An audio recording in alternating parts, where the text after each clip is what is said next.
إنا نحن نزلنا الذكر وإنا له لحافظون. أعوذ بالله من الشيطان الرجيم. بسم الله الرحمن الرحيم.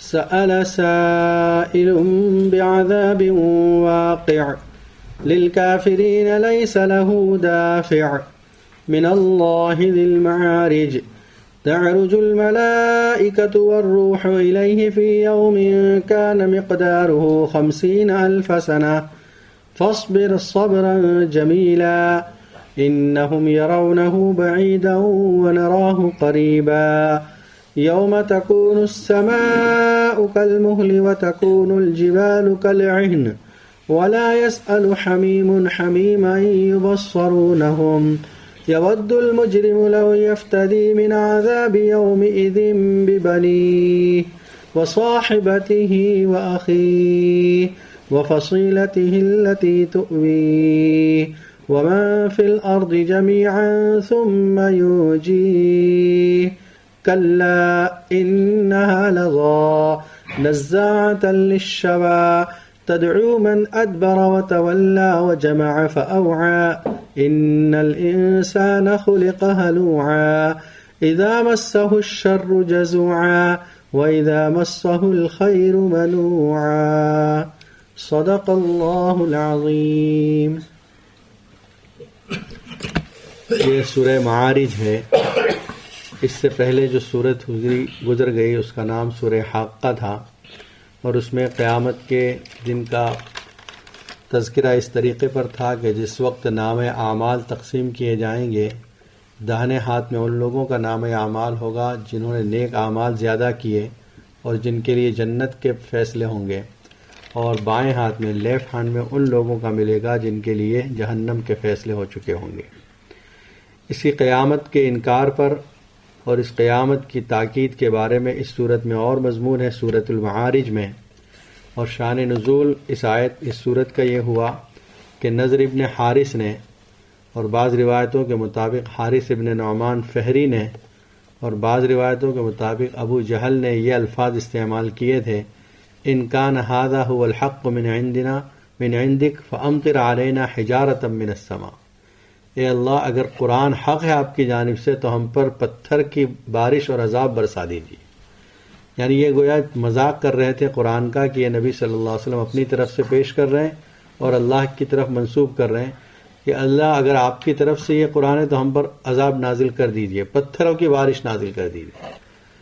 اللہ تعالیٰ نے جواب دیا: سأل سائل بعذاب واقع. ایک مانگنے والے نے ایک ایسے عذاب کو مانگا جو واقع ہونے والا ہے. یعنی ایک عذاب جو شک میں، اس میں کوئی شک نہیں، اس میں سب کو یہ عذاب دیکھنا پڑے گا کافروں کو، اور ایسا عذاب واقع کے بارے میں وہ سوال کر رہا ہے. سألہ کا قرآن مجید میں، بلکہ عربوں کے محاورے میں یہی ہے کہ سألہ کے ساتھ اگر عن آتا ہے تو اس کے معنی ہوتے ہیں پوچھنا، جیسے یسألونک عن الأہلہ. لیکن سألہ کے بعد جب با آتا ہے تو اس کا مطلب سوال کرنا، درخواست کرنا، کسی چیز کے بارے میں درخواست مانگنا. تو یہ اس نے عذاب مانگا ہے. سأل سائل بعذاب واقع للکافرین لیس لہ دافع. یہ عذاب واقع ہونے والا ہے ان کافروں کے لیے، لیس لہ دافع، جن کے لیے کوئی ہٹانے والا نہ ہوگا. یعنی جس وقت وہ عذاب آئے گا تو کوئی ایسی طاقت نہیں جو اس کو روک سکے، کوئی ایسی طاقت نہیں جو اس کو واپس لوٹا سکے. من اللہ ذی المعارج، اللہ کی طرف سے ہوگا. ذی المعارج، جو چڑھائی، جو چڑھتے درجوں والا ہے. یعنی اللہ تعالیٰ کی طرف سے عذاب واقع ہو کر رہے گا. وہ اللہ تعالیٰ جس کی طرف درجات ہیں، فرشتے اور مؤمنوں کی روحیں تمام آسمانوں کے درجات میں دھیرے دھیرے بارگاہ قرب تک پہنچتی ہیں، تو درجات اللہ تعالیٰ تک پہنچتے ہیں، اس لیے ذی المعارج کہا گیا. اللہ تعرج الملائکۃ والروح، فرشتے اس کی طرف چڑھتے ہیں، اور روح، یہ روح سے مراد کیا ہے؟ وہ روح مومنوں کی روح مراد ہے، یا روح سے مراد کوئی خاص فرشتہ ہے؟ جیسے تنزل الملائکۃ والروح کے اندر اللہ تعالیٰ نے ذکر فرمایا کہ روح نازل ہوتی ہے. فی یوم کان مقدارہ 50,000 سنہ، اس دن میں جس کی لمبائی 50,000 سال کے برابر ہوگی. یہ قیامت کے دن کو اللہ تعالیٰ اس کا لینتھ بتلا رہے ہیں، اس کی کتنا لمبا ہوگا یہ دن. فرمایا کہ قیامت کا یہ دن 50,000 سال کے برابر ہوگا. سوال یہ ہوتا ہے کہ دوسری آیت میں سورت کے اندر، سورہ الف لام میم سجدہ کے اندر اللہ تعالیٰ نے فرمایا کان مقدارہ 1000 سنۃ مما تعدون، کہ قیامت کا یہ دن 1000 سال کے برابر ہوگا جو تم شمار کرتے ہو. یعنی دنیا کے دنوں کے اعتبار سے، دنیا کے برس کے اعتبار سے 1000 سال کے برابر ہوگا. اور یہاں اس آیت میں 50,000 سال کے برابر کہا گیا. تو آیت ہی کے اندر قرآن مجید کی ایک آیت 1000 سال بتلا رہی ہے، ایک آیت 50,000 سال بتلا رہی ہے.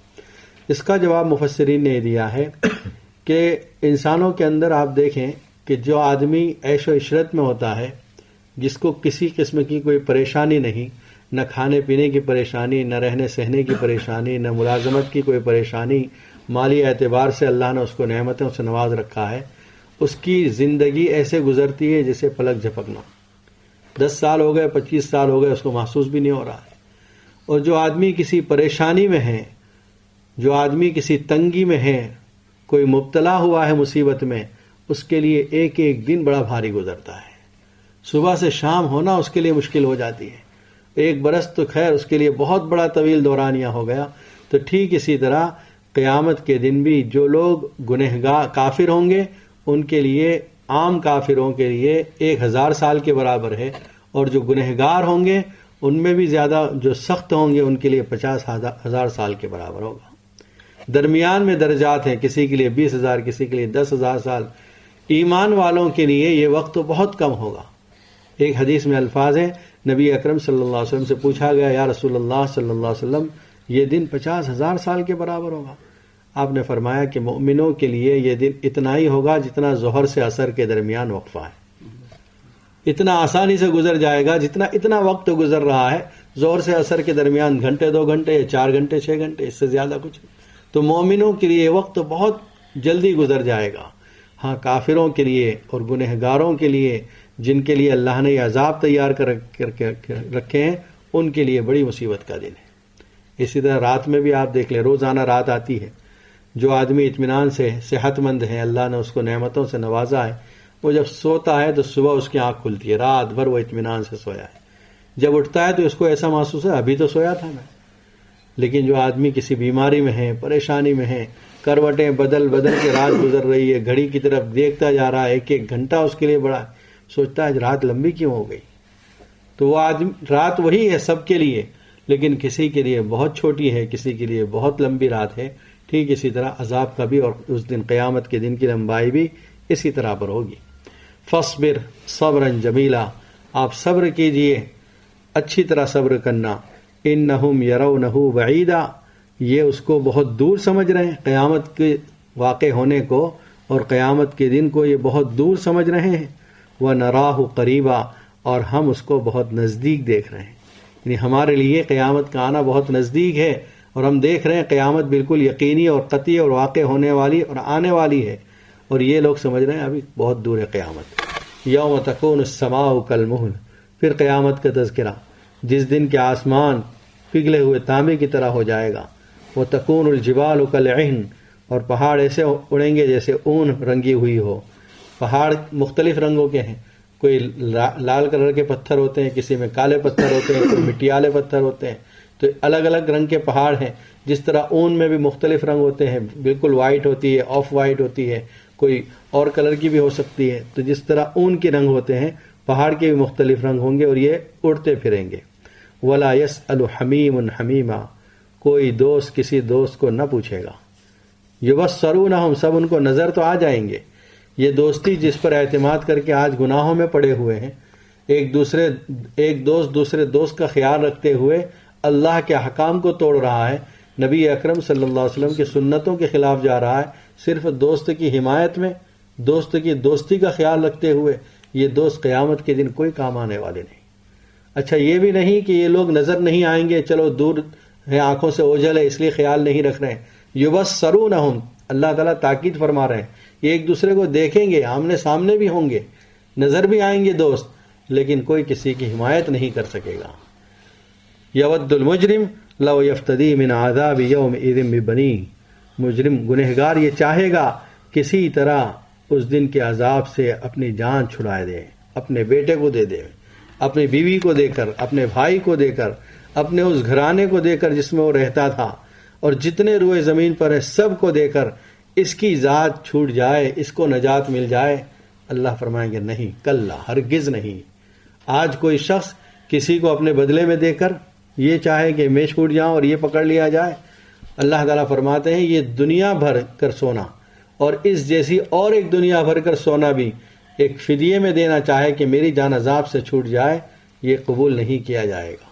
ان الذین کفروا لو ان لهم ما فی الارض جميعا ومثله معه لافتدوا به، اور ایک جگہ فرمایا وملء الارض ذهبا ولو افتدى به، پوری روئے زمین بھر کر سونا دینا چاہے کہ میری جان آج عذاب سے چھوٹ جائے تو اللہ کی طرف سے یہ بھی قبول نہیں کیا جائے گا۔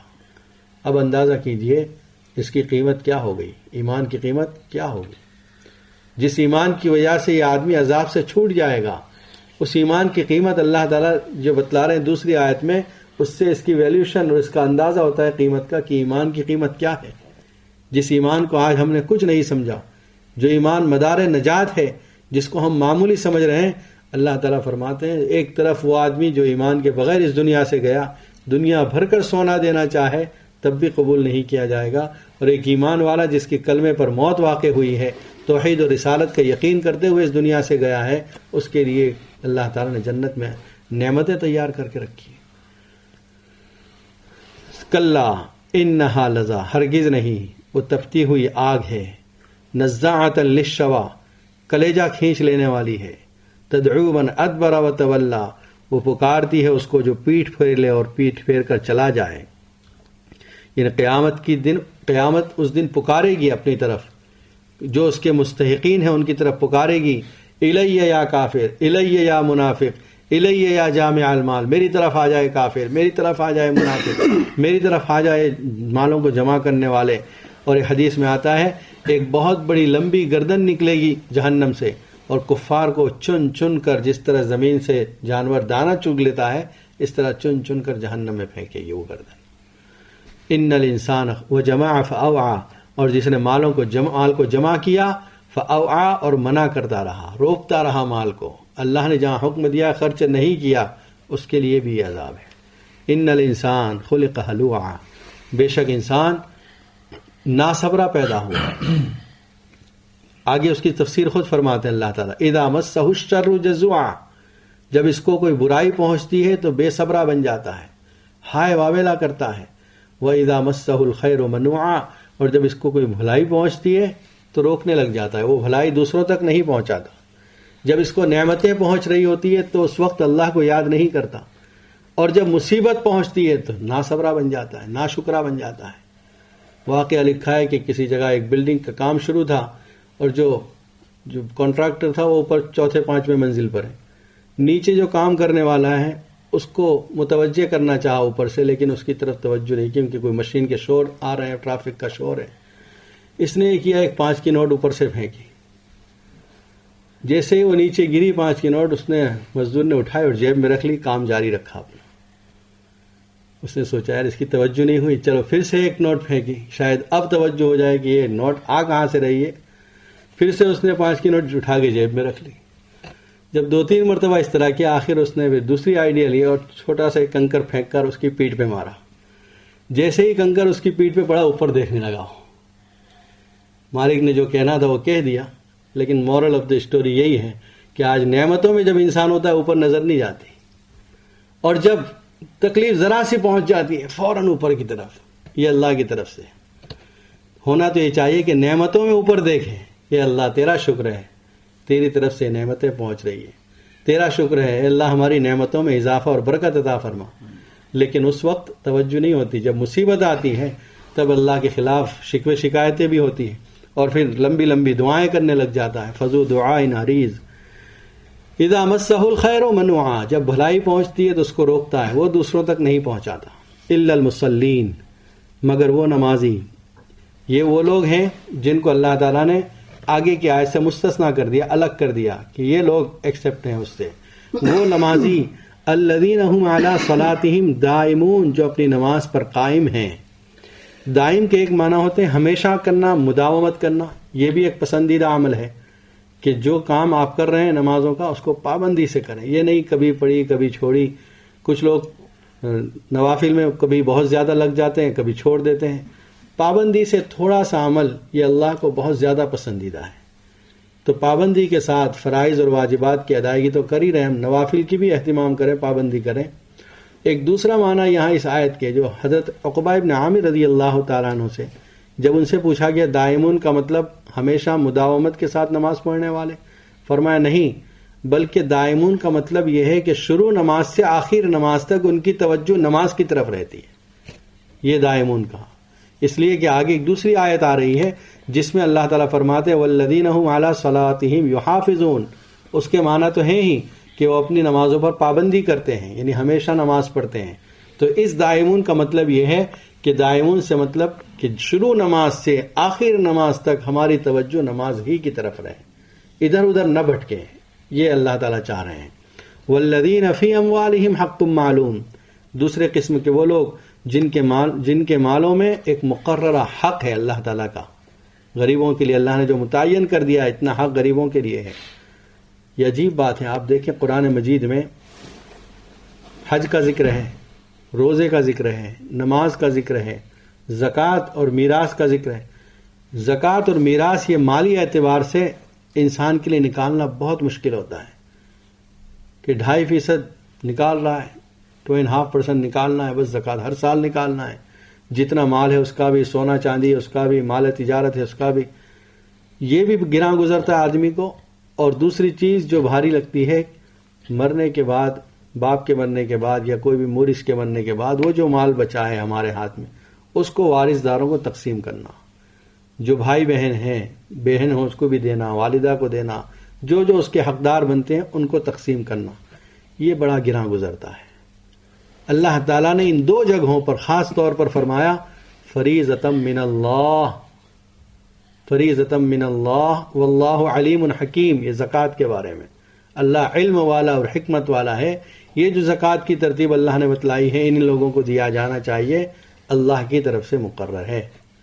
اور دوسری جگہ جہاں میراث کا حکم دیا فریضۃ من اللہ ان اللہ کان علیما حکیما، بے شک اللہ تعالیٰ علم اور حکمت والا ہے، اس کے تمام احکام حکمتوں سے بھرے ہوئے ہیں۔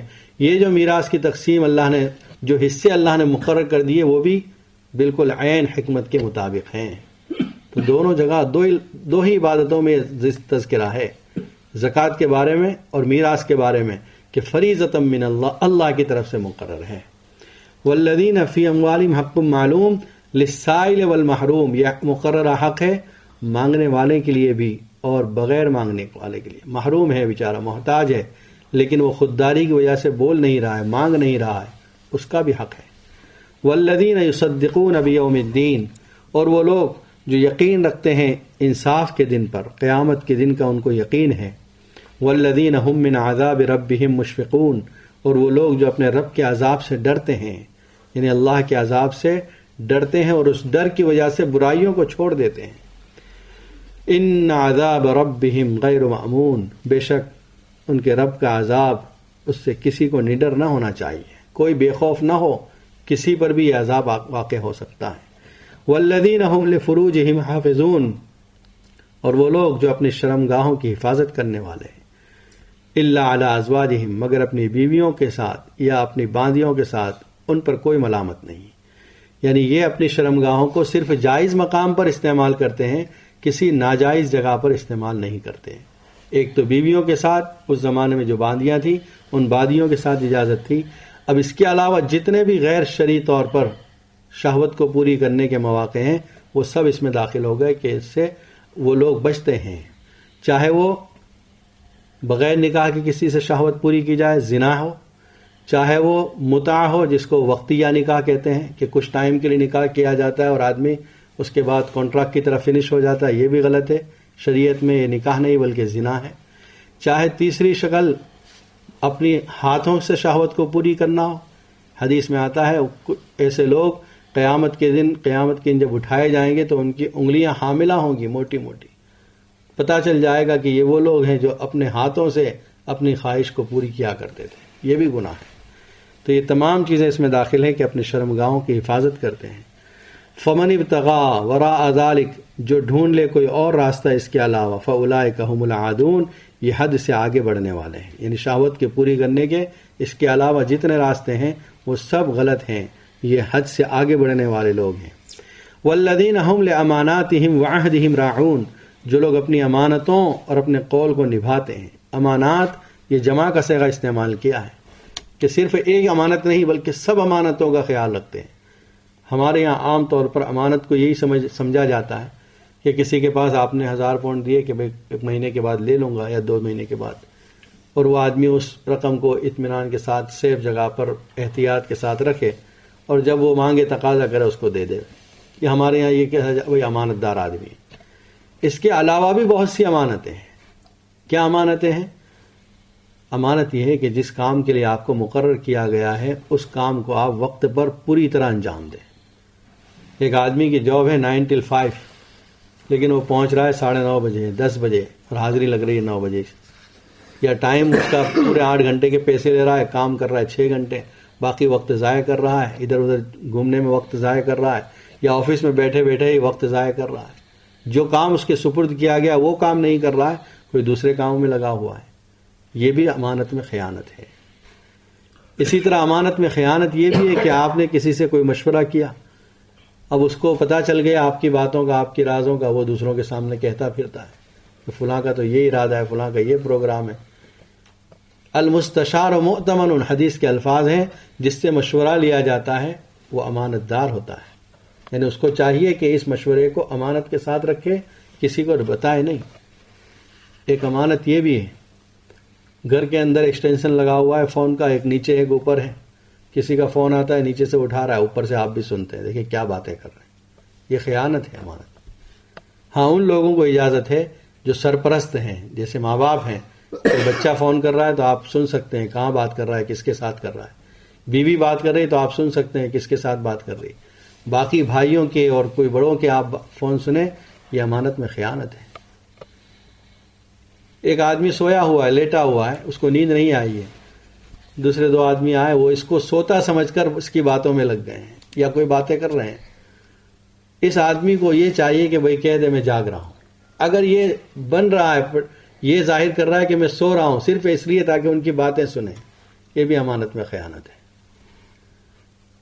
گھر میں کوئی کھانا بن گیا اچھا سا، آپ نے اپنے دوست کے یہاں پڑوس میں بھیج دیا کھانا، یہ کھانا جس برتن میں گیا ہے برتن امانت ہے، آپ نے کھانا بھیجا ہے، برتن استعمال کرنے کے لیے نہیں بھیجا ہے۔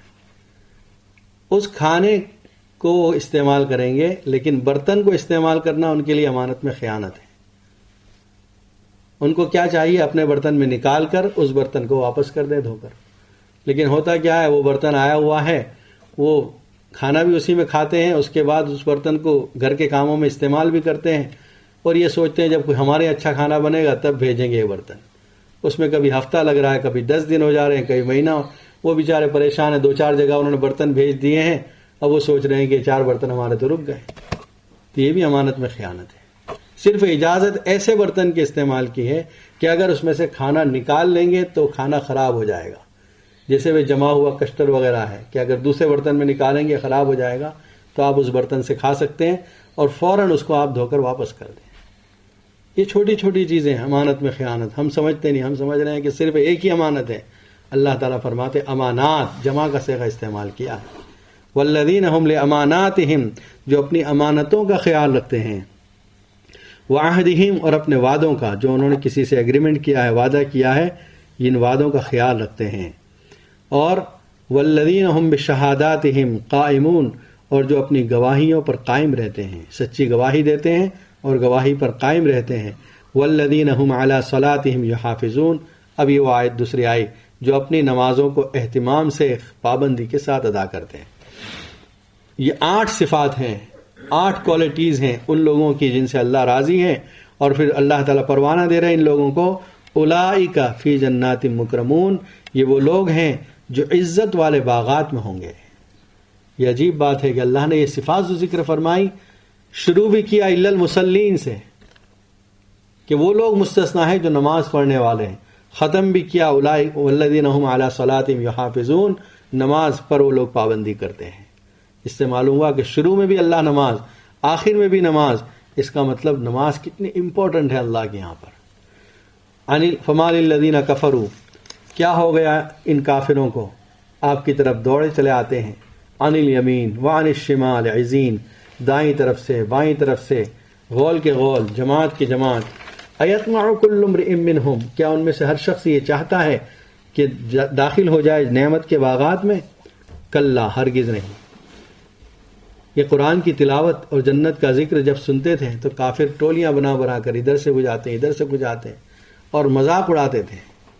ایک مرتبہ کسی نے کہا کہ اچھا یہ جنت اور جہنم، جنت کا وعدہ جو قرآن کر رہا ہے، اگر واقعی کوئی جنت اس طرح کی ہے تو ہم تم سے پہلے وہاں پہنچ جائیں گے، تم سے پہلے. وَلَئِن رُدِدتُّ إِلَىٰ رَبِّي لَأَجِدَنَّ خَيْرًا مِّنْهَا مُنقَلَبًا، اگر میں اللہ کی طرف پہنچ بھی گیا جیسا تم یقین کرتے ہو، خیال کرتے ہو، تو ہم تم سے زیادہ بہتر ہی ہوں گے، کیونکہ دنیا میں بھی بہتر ہے. وہ یہ سمجھ رہے تھے کہ دنیا کے اندر کامیاب ہونا، آخرت میں بھی کامیاب ہونا. وہ یہ چاہتے تھے کہ جنت میں ہم پہلے داخل ہو جائیں گے. اللہ فرماتے یہ ہونے والا نہیں. کلا انا خلقناہم مما یعلمون، ہرگز نہیں، ہم نے ان کو بنایا ہے جس سے وہ بھی جانتے ہیں، یعنی مٹی جیسی حقیر چیز سے یا نطفے جیسے ناپاک قطرے سے ان کو پیدا کیا ہے. فلا اقسم برب المشارق والمغارب، قسم ہے اس رب کی جو مشرقوں اور مغربوں کا مالک ہے. انا لقادرون، ہم اس بات پر قادر ہیں، علی ان نبدل خیرا منہم، کہ ان سے بہتر لے کر آئیں ایک دوسری مخلوق کو. وما نحن بمسبوقین، اور وہ ہم سے، ہمارے قابو سے باہر نکلنے والے نہیں ہیں. مشارق اور مغارب یہ جمع کا لفظ استعمال کیا ہے. مشرق کے معنی ہوتے ہیں سورج نکلنے کی جگہ، اور مغرب کے معنی ہوتے ہیں سورج ڈوبنے کی جگہ. تو روزانہ چونکہ سورج الگ الگ پوائنٹ سے نکلتا ہے اور الگ الگ پوائنٹ سے ڈوبتا ہے، یعنی اس کا نقطۂ شروق بھی الگ ہے اور نقطۂ مغرب بھی روزانہ کا الگ ہے. اس وجہ سے مشارق اور مغارب کہا. اور سورہ رحمان کے اندر رب المشرقین و رب المغربین، دو مشرق اور دو مغرب کا مالک. وہاں دو کیوں کہا گیا؟ موسم کے اعتبار سے سمر کا ایک الگ مشرق ہے اور ونٹر کا ایک الگ مغرب ہے.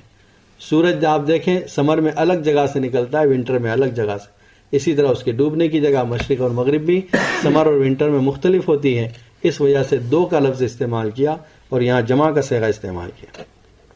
فذرہم یخوضوا ویلعبوا، چھوڑ دیں ان لوگوں کو.